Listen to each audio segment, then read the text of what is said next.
ദൈവനാഥന് മഹത്വമുണ്ടാവട്ടെ. ഞാനിപ്പോൾ നിൽക്കുന്നത് ഇംഗ്ലണ്ടിലാണ്. എൻ്റെ പുറകിൽ കാണുന്നത് സൗത്തൻ്റെ സീയാണ്. ഈ കടലിലാണ് ഇംഗ്ലണ്ടിലെ ഏറ്റവും നീളം കൂടിയ നദിയായ തേംസ് റിവർ വന്ന് പതിക്കുന്നത്. ഇപ്പോൾ ഇവിടെ വേലിയിറക്കുന്ന സമയമായതുകൊണ്ട് വെള്ളമെല്ലാം പുറകോട്ട് പോയിരിക്കുകയാണ്. പുറകെ കപ്പലൊക്കെ പോകുന്നത് നമുക്ക് കാണാനായിട്ട് സാധിക്കും. ഈ സമയത്ത് വേദപുസ്തകത്തിലെ ഇപ്രകാരം ഒരു കാര്യം യേശു കർത്താവ് പറഞ്ഞിട്ടുണ്ട്.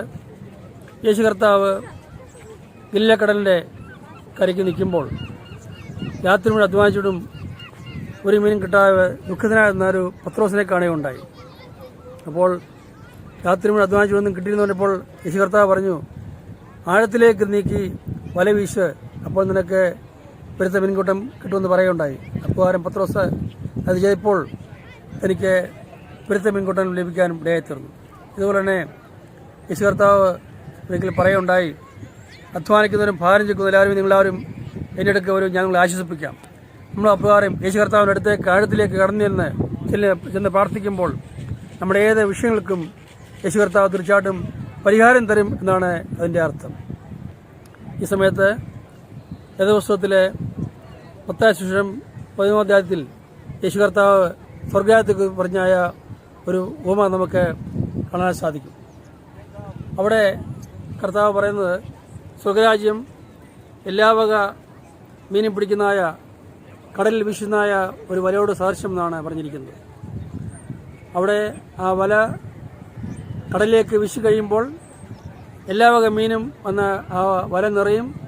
വല നിറഞ്ഞു കഴിയുമ്പോൾ ആ വീശിയ മുക്കുവന്മാർ ആ വല കരയ്ക്ക് വലിച്ചു കയറ്റുകയും അങ്ങനെ അതിൽ നിന്ന് നല്ല മീനുകൾ മാത്രം പാത്രങ്ങളിലേക്ക് ശേഖരിക്കുകയും ചീത്ത മീനുകളെല്ലാം എറിഞ്ഞു കളയുകയും ചെയ്യും എന്നാണ് അവിടെ പറഞ്ഞിരിക്കുന്നത്.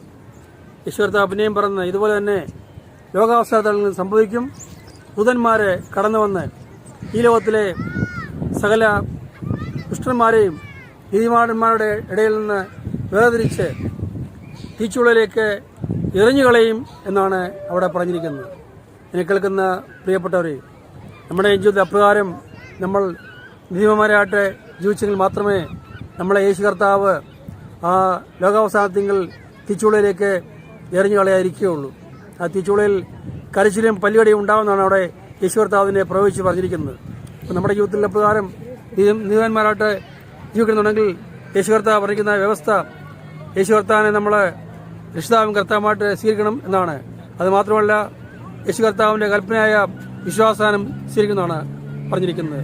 അതാണ് ഈ സ്വർഗത്തിലേക്ക് കടന്നു പോകാനായിട്ട് യേശു കർത്താവ് വെച്ചിരിക്കുന്നതായ ഏക വ്യവസ്ഥ എന്നാണ് നമുക്ക് വേദപുസ്തകത്തിൽ നിന്ന് പഠിക്കാൻ സാധിക്കുന്നത്. അപ്രകാരം എന്നെ കേൾക്കുന്ന ആരെങ്കിലും അപ്രകാരം രക്ഷിക്കപ്പെടാത്തതുണ്ടെങ്കിൽ ഇത് കേൾക്കുമ്പോൾ തന്നെ നിങ്ങളെ യേശു കർത്താവിനെ നിങ്ങളുടെ സ്വന്തം രക്ഷിതാവും കർത്താവ് സ്വീകരിക്കാനും അങ്ങനെ രക്ഷിക്കപ്പെടുവാനും യേശു കർത്താവിന് കൽപ്പനയായ വിശ്വാസം സ്വീകരിക്കാനും അങ്ങനെ ആ സ്വർഗ്ഗരാജ്യത്തിന് അവകാശത്തിനായിട്ട് നിങ്ങളേവരെയും ദൈവകർത്താവ് സഹായിക്കണമെന്ന് പ്രാർത്ഥിക്കുകയും ആശംസിച്ചുകൊണ്ട് എൻ്റെ വാക്കുകളെ ചുരുക്കുന്നു.